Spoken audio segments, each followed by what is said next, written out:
Inhibitory control is an executive function that allows for self-control and interference control. Self-control is your ability to control your behavior, whereas interference control has to do with controlling your attention.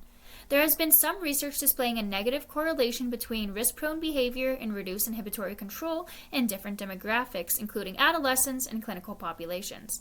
However, to our knowledge, there hasn't been research examining this relationship in adults that isn't limited to clinical populations. This study aims to fill this gap by investigating a possible relationship between risk-taking behavior and inhibitory control in a sample of adults that we intend to divide into two groups based on a cutoff score for risk-taking behaviors.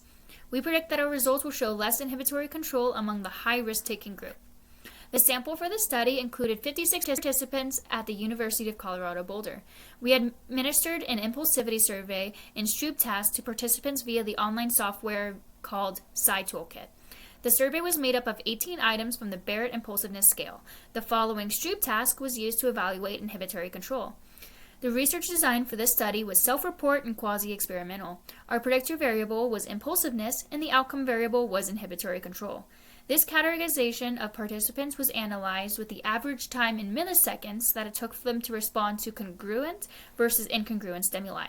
Data was analyzed through Welch's 2-sample t-test using the free version of PositCloud. The overall mean for the high-risk group Stroop task was 94.71, and the overall mean for the low-risk group Stroop task was 81.74. We did not find a significant difference between the two groups. Figure 1 demonstrates this relationship. This figure shows the two impulsivity groups on the x-axis with the Stroop effect score illustrated on the y-axis.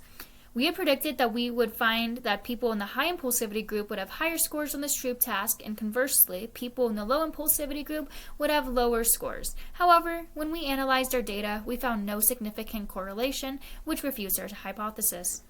It should be noted that there were certain limitations of our study that could have biased our results. A large majority of our study included students from an upper division psychology class at CU Boulder.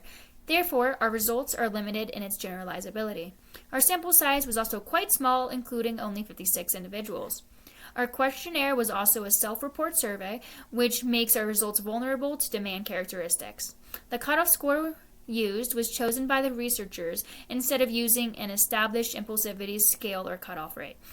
Although the study finds no significant differences between the two impulsivity groups on mean Stroop effect, further investigations with a larger sample and a more diverse population may have different results.